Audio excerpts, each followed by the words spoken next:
السلام عليكم ورحمة الله وبركاته. ازيكم يا سنة تانية؟ وحشتوني جدا. ده الجزء الثاني اللي درسنا درس المعادن ومصادر الطاقة القارتية آسيا وأوروبا. في الجزء الأول اتكلمنا على حاجة بسيطة وللأسف معرفتش أكمل باقي الجزء، فإحنا هنكمل في الجزء ده. ويلا على السريع نبدأ الدرس بتاعنا. ولكن مبدئيا بفكرك إن أنت لازم تكون مشترك في القناة وفعل جرس الإشعارات للكل، وده علشان يوصلك كل جديد بخصوص المنهج بتاعك، سواء كان شروحات أو حتى مراجعات والأسئلة اللي بتنزل بشكل يومي على المنتدى، علشان تكون متابعها أول بأول. يلا نبدا الجزء بتاعنا. قصادك هنا سنه تانية الجدول الظريف ده بسيط جدا، ولكن انت محتاج منك ان انت تركز في استنتاجات الجدول ده، لان بيطلع منه اسئله، والاسئله دي بتكون متكرره في الامتحانات. يلا نبدا. بالنسبه لنا في الجدول ده 5 معادن، اللي هو الحديد والنحاس والمنجنيز والنيكل وكمان الكروم. طيب بالنسبة لتوزيع المعادن دي على مستوى قارتي آسيا وأوروبا، وإيه إنتاج كل قارة في دول في كل معدن، وإيه أهم الدول المنتجة للمعدن ده. مثلا عندي في قارة آسيا، احنا تركيزنا هنا هيكون على قارة آسيا. بالنسبة للحديد والكروم والنحاس والمنجنيز والنيكل، فبلاحظ إن الصين بتتكرر معايا، فعلشان كده هو دي الطريقة الصحيحة اللي هتكون معاك في الحفظ والتركيز. الصين بتتكرر معايا في إنتاج إيه؟ الصين عندي هنا هي بتنتج الحديد، تمام. الصين بتنتج النحاس، والصين بتنتج المنجنيز. يعني أولى دول القارة أو قارة آسيا في إنتاج الحديد هي الصين. أولى دول قارة آسيا في إنتاج النحاس هي الصين. أولى دول أو يأتي معظم إنتاج المنجنيز في قارة آسيا من الصين، بس هنا معاها الهند. في المنجنيز الهند، الصين بتشارك معاها مين؟ الهند. طيب خلاص كده خلصنا الحديد والنحاس والمنجنيز. بالنسبة للنيكل فهو أندونيسيا. إندونيسيا هي اللي بتنتج أو أولى دول القارة في إنتاج النيكل، يبقى النيكل أندونيسيا. طيب مش معايا كده غير الكروم، وده بينتج في دولتين اللي هما الهند وتركيا. كروم هند وتركيا، الكروم الهند وتركيا، النيكل اندونيسيا، النيكل اندونيسيا. اما الحديد والنحاس والمنجنيز فده الصين، ولكن في المنجنيز الصين بتشاركها في الهند. طيب كده بالنسبة للمعادن ال5 دول في قارة آسيا إنتاجهم وإيه أهم الدول. أما بالنسبة لقارة أوروبا، ال5 معادن دول بيختلفوا في نسب الإنتاج، بمعنى أصح بيكونوا أقل في نسب الإنتاج على مستوى العالم مقارنة بقارة آسيا، وده بيرجع لعدة أسباب، وفي النقطة دي هنتكلم عنها في آخر الدرس ده. طيب احنا طبعا هنا هنطلع الاستنتاجات علشان على أساسها بيطلع الأسئلة بتاعتنا. هنا أكتر الدول المتكررة معايا في إنتاج المعادن هي روسيا في الحديد، روسيا في النحاس، روسيا في النيكل. فأنا كمان عندي هنا روسيا في الحديد والنحاس والنيكل.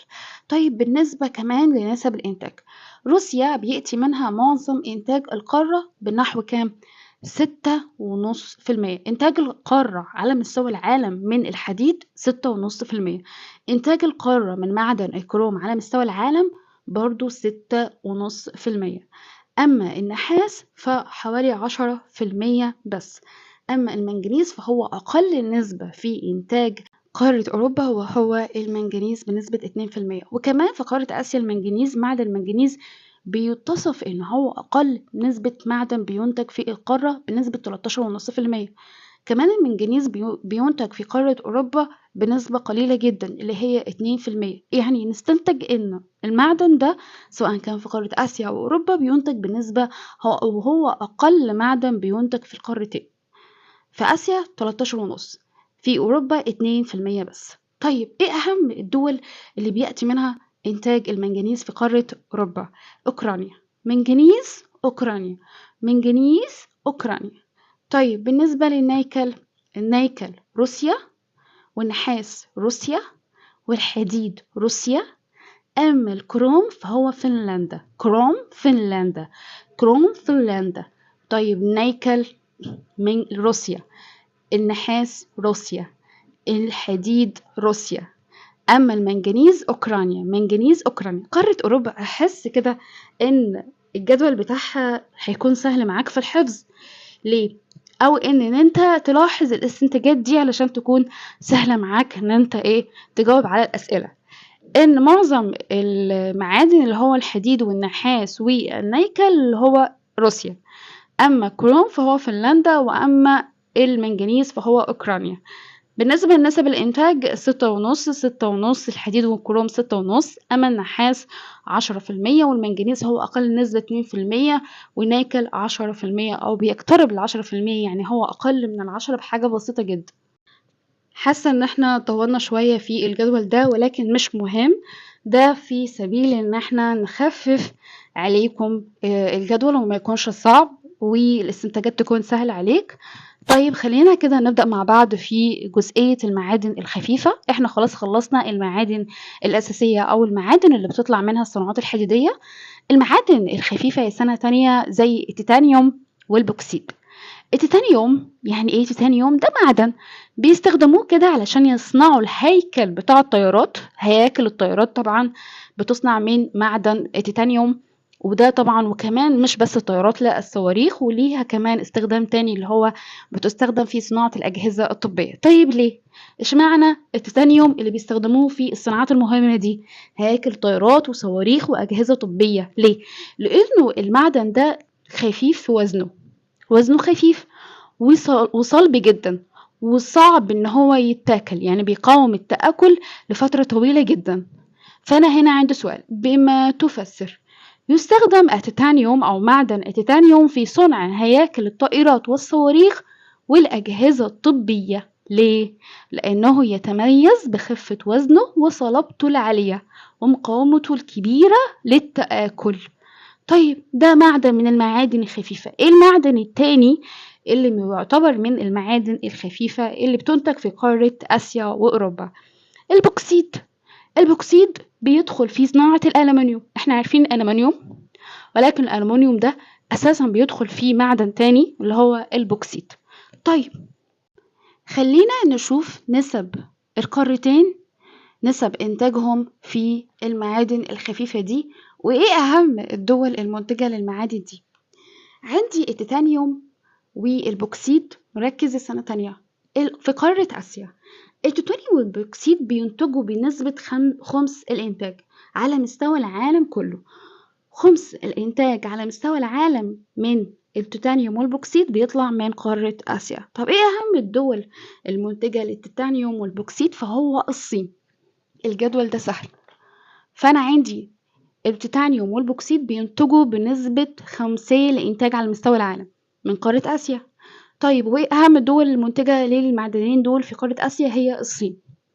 طيب قارة أوروبا، التيتانيوم والبوكسيت، والله التيتانيوم هو حوالي بس 5%، أما البوكسيت فهو 2.5%، يعني أقل بكتير.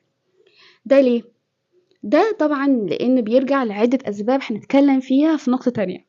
طيب ايه اهم الدول الموجودة في قارة اوروبا المنتجة للمعدنين دول؟ التيتانيوم اولى الدول او معظم انتاج القارة بيجي من النرويج واوكرانيا.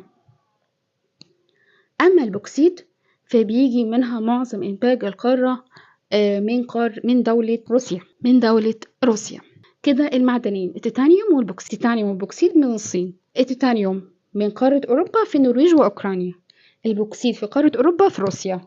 بس كده. ناخد بالنا سنة تانية إن معدن البوكسيت ده مش في أي مكان ممكن يتم استخراجه. ليه؟ لأنه بيحتاج مناخ ملائم ليه علشان يكون موجود في المنطقة معينة. يعني إيه؟ يعني المناخ الملائم بيه دايما بيكون في المناطق المدارية، والمناطق المدارية يعني المناطق الحارة، والكلام ده صعب نلاحظه أو يكون موجود في قارة أوروبا، لأن أوروبا معروفة بالمناخ المعتدل البارد طبعا في القارة. طيب بالنسبة كمان هنا يعني تركز معظم إنتاج العالم من البوكسيت في المناطق المدارية، وده بالتالي فهو بيقل إنتاجه في قارة أوروبا. هنا سؤال، بما تفسر يقل إنتاج البوكسيت في قارة أوروبا؟ ده ليه؟ بسبب عدم توافر المناخ الملائم مثل المناخ المداري اللازم لتكوين خام البوكسيت في قارة أوروبا، حيث تقع معظم أراضيها في المنطقة المناخية المعتدلة الشمالية. فده منحها جدا إن هو يكون عندها إنتاج من المعدن ده اللي هو معدن البوكسيت. بالنسبة لثالث نوع من المعادن اللي موجودة معانا وهو المعادن الاستراتيجية والنووية اللي سواء موجودة في قارة آسيا أو أوروبا.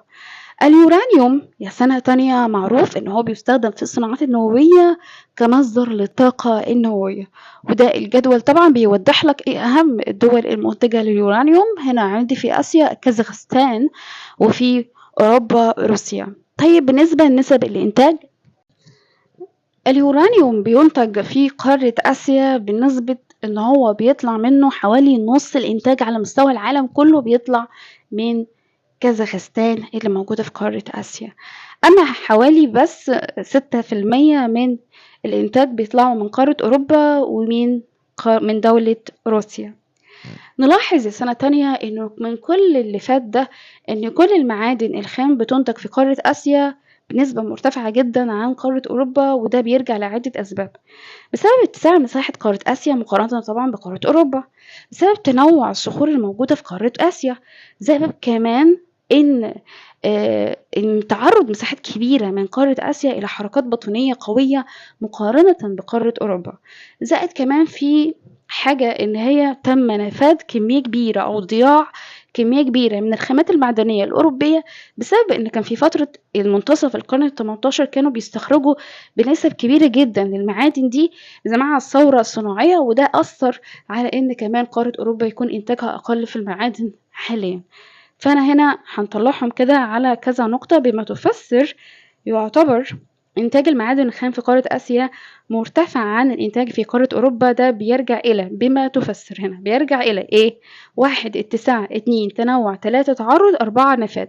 1 اتساع مساحة قارة آسيا مقارنة بقارة أوروبا، 2 تنوع الصخور موجودة في قارة آسيا، 3 تعرض مساحات كبيرة من قارة آسيا إلى حركات باطنية قوية مقارنة بقارة أوروبا، 4 نفاذ كميات كبيرة من الخامات المعدنية الأوروبية بسبب طول فترة الاستخراج اللي بدأت مع الثورة الصناعية في منتصف القرن ال18.